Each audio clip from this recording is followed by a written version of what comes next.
คมแนมจังใดก็บ่เบื่อนะหลังคานี่โอ้แบบธรรมชาติเนาะงามมาลีพี่น้องนี่แหละอยู่ข้างในเฮือนก็สิประมาณนี้ได้นี่บ่อนนอนก็สิเป็นบ่อนนอนนอกเพิ่นหรือก็ว่าอ้ายหรือว่าพ่อแม่อยู่นอนนอกนี่ก็ได้เบิดได้อันนี้เฮาก็รีวิวคร่าวๆก่อนแล้วก็อีกอันนี้ก็บ่อนนอนบ่ฮู้ว่าไผนอนก็บ่จัก ส่วนผู้หญิงผู้ที่2เด้เอาผัวแล้วยังแต่นอกโอ้ยังหึงเบ่สิเอาปีใดล่ะสิเอาเรียนจบก่อนเนาะ นี่คือแบบเพื่อนโบราณของชนเผ่าตะเลียงเนาะเอากราบทักทายสบายดีพ่อแม่พี่น้องลุงป่าเอาในมื้อนี้คมกับสิมีโอกาสได้พาลุงป่าเอาและพ่อแม่พี่น้อง FC ทั้งหลายพร้อมด้วยนะสมารับชมวิถีชีวิตของหมู่บ้านบ้านดากตะออกน้อยนะพี่น้องในวันนี้คมจะพามาเบิ่งวิถีชีวิตของเขาเจ้าในช่วงตอนบ่ายเขามาก็อยากบ่ายแน่พี่น้องเขาก็บ่ได้เห็นตอนเช้าหรือบ่ได้เห็นตอนแรกแต่ว่ามากเลยครับตอนบ่ายกับคนคอยสู่อยู่บ้านปานใดเนาะแล้วมาเบิ่งแบบเรือนซานบ้านซองแบบบ้านโบราณเลยพี่น้องนะวันนี้เอารับชมเรือนซานบ้านซองของเขาเจ้านะไปนำกันพี่น้องตัวนี้แหละเด้อพี่น้องป้อเฮือนคักอลีน่ะเฮือนเฮานี่จักปีแล้วว่าพอเฮือนนี่3 ปีแล้ว20 ปีแล้วฮะพี่น้องเพื่อนอันนี้20 ปีเลยแบบ20 ปี20 ปีนี่เขาไม่ได้เปลี่ยนหลังคาเลยบ่ฮะจังแม่นเย็นคักเนาะยำตอนเว้นนี่เนาะ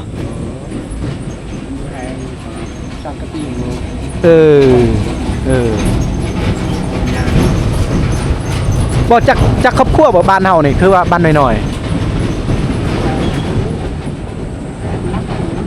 ฮะนักเฮือนภาษาเฮานี่ว่าภาษากระตูหรือภาษาอาหรักหรือภาษาตะเลียงภาษาอีหยังทางบ้านเฮานี่ตะเลียงเนาะขออนุญาตเอาเบิ่งเฮือนนี่เด้อโป้พี่น้องคักสุดนี่หลังคานี่ใหญ่หน้าสาวเพิ่นเลยเนาะนี่แหละคือเขาเอิ้นบ้านแบบโบราณนะบ้านสมัยตะกี้โยตุอันนี้ก็ยาสูบของชาวบ้านแล้วก็บ้านเฮานี่ติดกับถนนเนาะถนนดำแต่ว่ารถพ่วงรถใหญ่มันไปหาเมืองมาแต่เมืองเวียด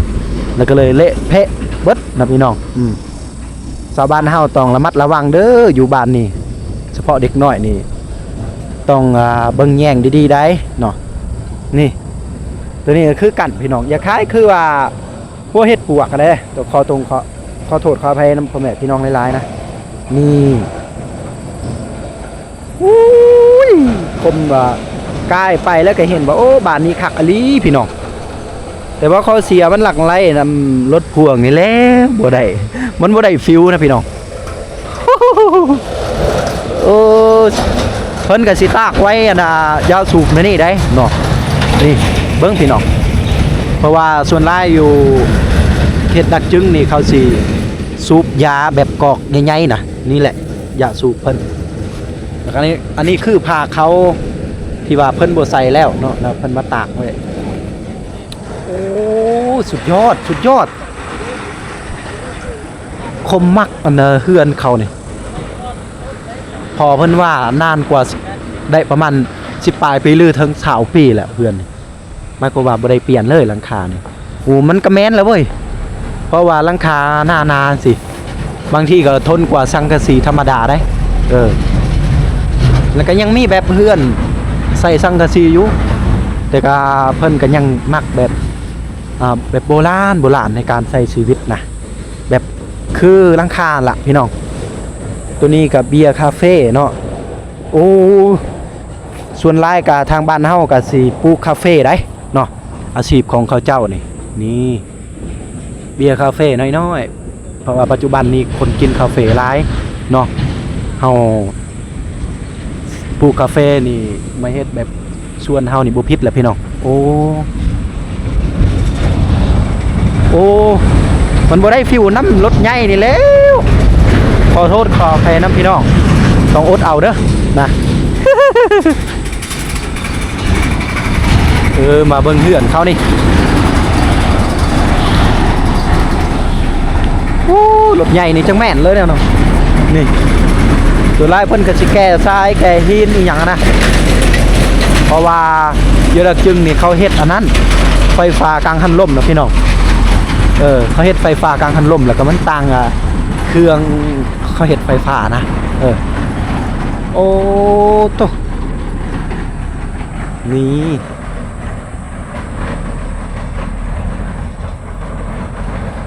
สุดยอดเถื่อนนี่จังแม่นอยากได้จักลังหนึ่งบ่เด้ส่วนเผาเฮานี่บ่เคยเห็นได้เหือนไงนี่ผมเผากระโดกะบ่เห็นแล้วก็มา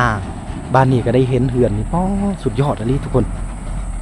จังแม่นสุดยอดคักนี่คือแบบเหือนโบราณของชนเผ่าตะเลียงเนาะแต่เฮามายำเที่ยงที่ยังสิพี่น้องกับโบเห็นเจ้าของเขาเนาะต้องขอโทษขออภัยแน่นกึบเลยอยู่ข้างในนี่ก็สีเย็นนะ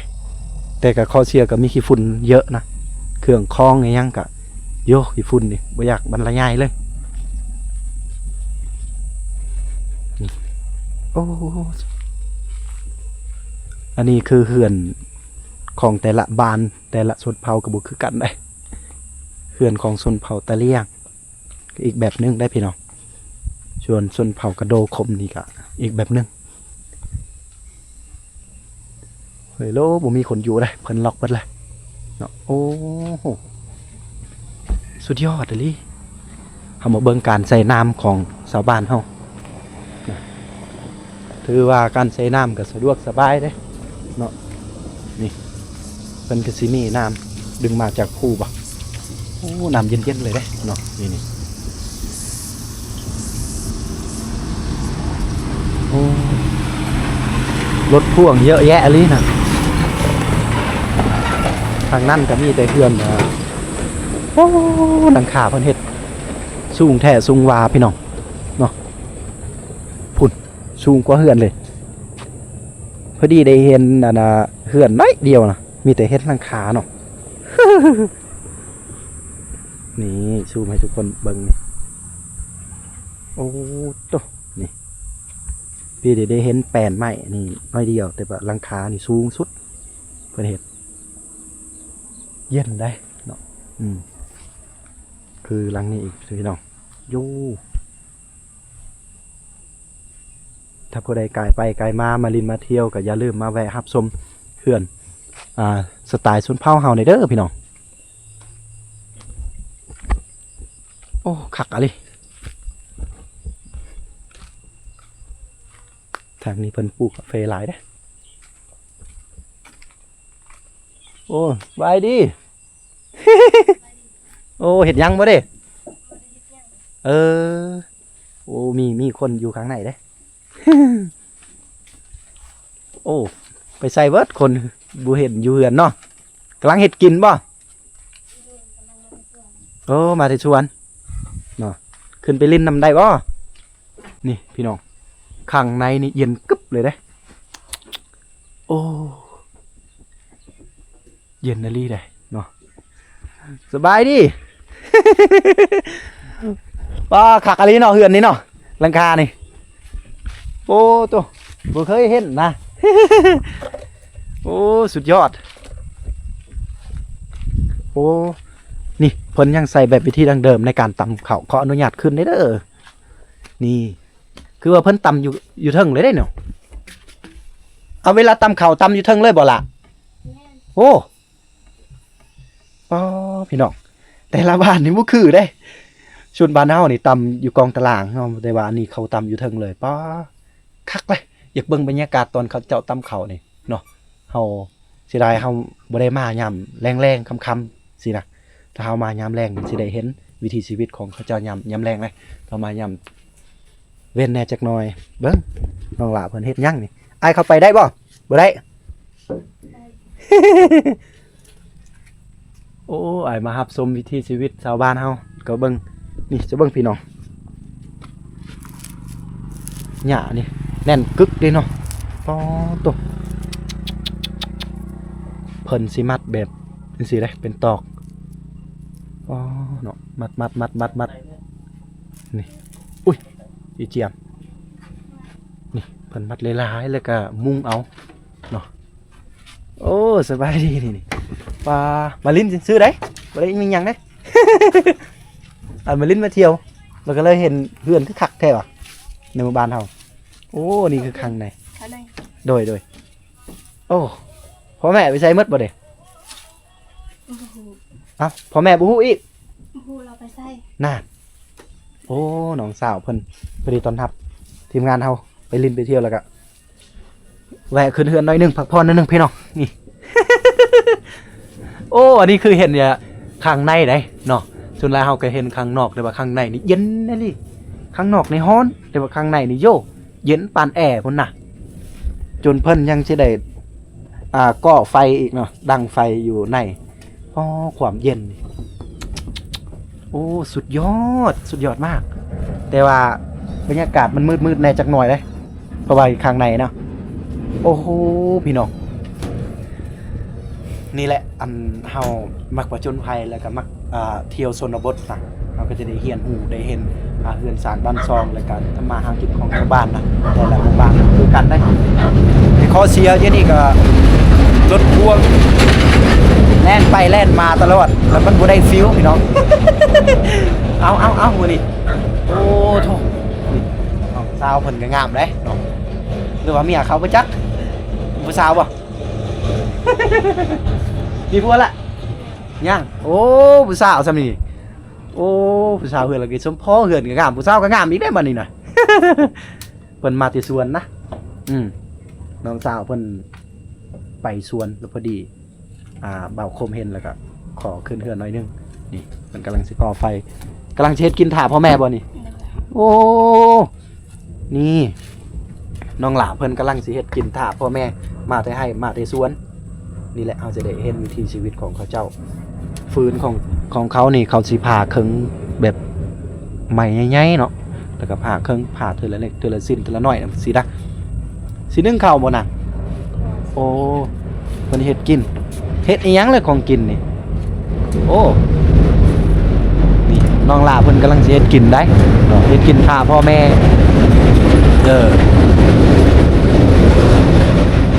โอ้ขอเชียร์ก็คือรถแล่นไปแล่นมาแล้วบ่ได้ยินเสียงหยังนะนี่ถ้าพ่อแม่มาแต่สวนพอดีเพิ่นกับลุกน่าจะลุกแต่เช้าไปสวนแต่เช้าบ่นางจะไปโอ้บ่ทันได้กินข้าวเช้าเลยโอ้เพิ่นยังบ่ทันได้กินข้าวเช้าแล้วก็ไปแต่เช้าเลยได้ FC เพิ่นก็ลุกแต่เช้าแล้วก็ไปเสียหยังเสียหญ้าบ่โอ้มีน้ำข้างในเฮือนเลย คักสุดพี่น้องมีน้ำอยู่ทางในเฮือนเลยนี่โอ้จังแม่นคักเนาะแล้วก็มีอันนี้ก็จะเป็นวิทย์ถ่ายแม่นบ่วิทย์ถ่ายบ่อาบน้ำอยู่นอกนี่เนาะโอ้น้ำไหลตลอดเลยสะดวกสบายน้ำนี่บ่ขาดทรายบ่แห้งบ่โอ้ตุ๊น้ำนี่บ่เคยแห้งเลยได้เนาะคือว่ามันไหลตลอดเลยอันนี้ความอุดมสมบูรณ์ในบ้านเฮาอีกเฮ็ดสวนกาแฟบ่น่ะโอ้เนาะเพิ่นแสดงว่ามาแต่เสียหญ้าสวนคาเฟ่เพิ่นมาแต่เสียหญ้าสวนคาเฟ่เพราะว่าชาวบ้านเฮานี่อาชีพของเขาเจ้านี่สิปลูกคาเฟ่เด้เนาะจะได้ไปปลูกกาแฟบ่หรือว่าไปเสียหญ้าแล้วก็ต้องลุกแต่เช้าจนเพิ่นบ่ฮู้ว่าพ่อแม่ลุกแต่เช้าแล้วก็ไปไสนะแล้วก็เพิ่นก็มาแต่สวนพอดีก็มาแล้วก็ล้างถ้วยล้างจานนึ่งข้าวเฮ็ดอาหารทำกับข้าวประมาณนี้นะถ้าพ่อแม่มาแต่สวนพุ่นแหละส่วนหลายคนเขตนี่เขาเจ้ากินข้าวเช้านี่ตอนเช้าเขาบ่กินแต่ตอนเที่ยงเลยนะกินตอนเที่ยงเลยบัดเดียวเพราะว่าเขาเขาชินเคยแล้วเขาสิอดได้นะแต่ต้องระมัดระวังกระเพาะเอาได้มักเจ็บกระเพาะเห็นเนาะนี่น้องเพิ่น น้ำเนี่ยโอ้สุดยอดมันไหลคักเลยน้ำแห้งนี่ถือว่าสะดวกสบายเปิดบาทเท่านี่ทางลุ่มนี่จะเป็นน้ำบ่น่ะบ่แม่นชวนคาเฟ่เบิดทางลุ่มนี่เขาเฮ็ดชวนคาเฟ่เนาะเอานี่มันจะได้เบิ่งเบิ่งล้างถ้วยได้นางบ่ได้เฮียนหรอบ่เฮียนห้องใดบ่ได้ม.6โอ้น้องเพิ่นกำลังเฮียนห้องม.6ได้โอ้อีกปีหน้ากับม.7แล้วสิจบแล้วใกล้จบแล้วเนาะ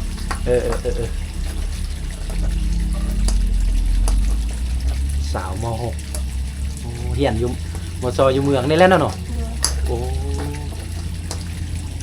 สุดยอดเนาะน้องสาวเพิ่น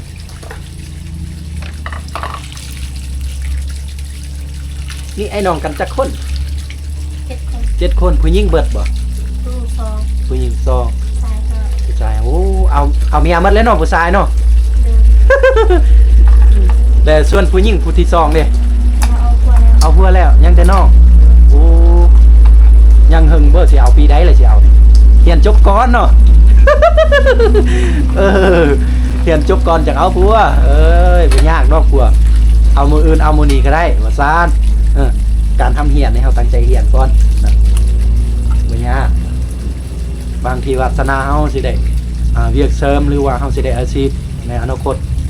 หรือว่าบ่ได้อาชีพเฮาก็อย่างน้อยเฮาก็มีความรู้ได้เนาะนี่โอ้สุดยอดเลย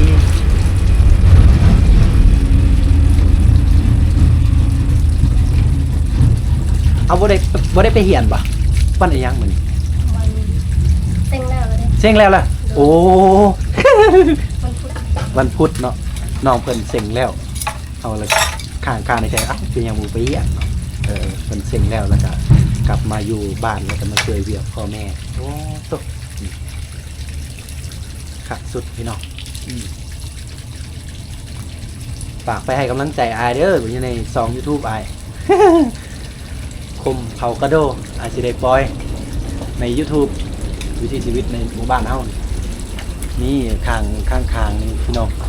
อ้อมหอบด้วยธรรมชาติเนาะเย็นอลีได้แต่จริงในหมู่บ้านเฮานี่อากาศเย็นแล้วได้เนาะอากาศมันเย็นแล้วในบ้านเฮาแล้วก็เมืองดักจึงที่คล้ายคือปาก2ล้าน้ำเลยสำหรับความรู้สึกนี่เมืองดักจึงนี่เย็นกว่าปาก2เนาะปัก2บริเวณมันเป็นละหาน้ำเนี่ยต้องขอโทษอภัยพี่น้องเนาะเย็นโอ้มาครั้งแรกเส้นทางอันนี้ไปฮอดชายแดนเวียดเลยบ่หนังโอ้ยังไกลบ่แต่นี่ไปหาชายแดนเวียดบ่ไกลปานใดแล้วเนาะโอ้เดี๋ยวมีเมื่อนานมีเวลาพี่น้องขมสิไปลินฮอดชายแดนเวียดเพิ่นเนาะแต่ว่าเฮาสิบ่ไปฮอดเวียดแต่เฮาไปลินฮอดหมู่บ้านเขตไกลชายแดนพุ่นโอ้เบิ่งบัดนี้อาสิได้ไปอีกเทื่อนึงทางนี้ นี่พี่น้องโอ้จังซี่แหละขอยอยู่นำกันหลายคนอยู่นี่เนาะบ่ว่าแต่พ่อแม่เนาะนี่แหละอยู่ข้างในเฮือนก็สิประมาณนี้ได้นี่บ่นอนก็สิเป็นบ่นอนนอกเพิ่นหรือก็ว่าอ้ายหรือว่าพ่อแม่อยู่นอนนอกนี่ก็ได้เบิดได้อันนี้เฮาก็รีวิวคร่าวๆก่อนแล้วก็อีกอันนี้ก็บ่นอนบ่ฮู้ว่าไผนอนก็บ่จัก ผมก็มาทั่วทีปเลยก็ได้ต้องขอโทษขออภัยเอา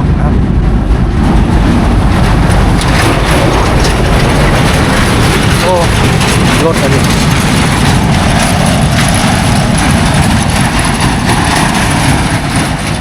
นี่แหละโอ้เพิ่นสิตากเข้านี่ถ้าว่ามาตอนแรงนี่สิได้เห็นเพิ่นต่ำแต่ว่าการต่ำเข้านี่ในบ้านเฮานี่เขาสิต่ำอยู่เทิงเลยได้เนาะอยู่เทิงเหือนเด้แต่ว่าบ้านคมนี่สิต่ำเข้าอยู่กองตารางจังซี่นะพี่น้องแต่ว่าบ้านของเขาเจ้านี่ต่ำอยู่เทิงนี่พอดียามสมมุติว่าเขาต่ำตอนเช้านี่บ่ได้ตื่นซวยนี่ห้วยฮู้เรื่องเลยตึมตับพุ่นแหละนอนบ่หลับแหละ มงปุกว่าซั่นมงปุกแบบชาวบ้านเฮา นี่ล่ะ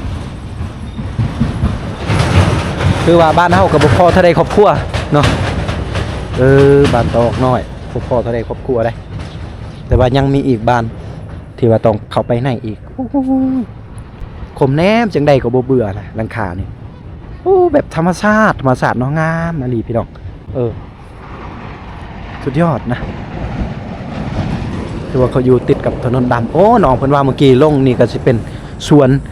คาเฟ่เขาเจ้าแล้วก็มีหน้าอีกได้เนาะทางลุ่มก็มีหน้ามีสวนมีหน้านี่คนไปให้ไปสวนบัด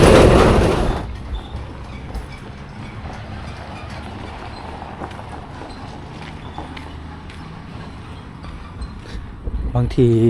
ทีมงานเฮาสิเข้าไปบ้านในเลยก็มีได้เบิ่งตามอิงตามสภาพการก่อนพี่น้องบางทีก็บ่ทันเนาะบางทีมันไก่นะเอาไปป่อนไก่ก่อน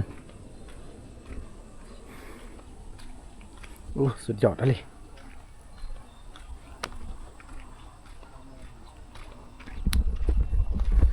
เอาละพี่น้องสำหรับคลิปนี้เนาะก็ขอจบเพียงเท่านี้ก็ดีใจหลายที่คมได้เรียนรู้วัฒนธรรมชาวบ้านเฮาเนาะก็ได้เห็นวิถีชีวิตและก็เฮือนซานแบบโบราณของชนเผ่าตะเลียงเนาะแล้วก็ได้ไปหลายที่หลายบอนก็ได้เห็นหลายชนเผ่าหลายภาษาหลายวิถีชีวิตของเฮานะสำหรับคลิปนี้ขอจบเพียงเท่านี้แล้วทุกคนบ๊ายบายทุกคน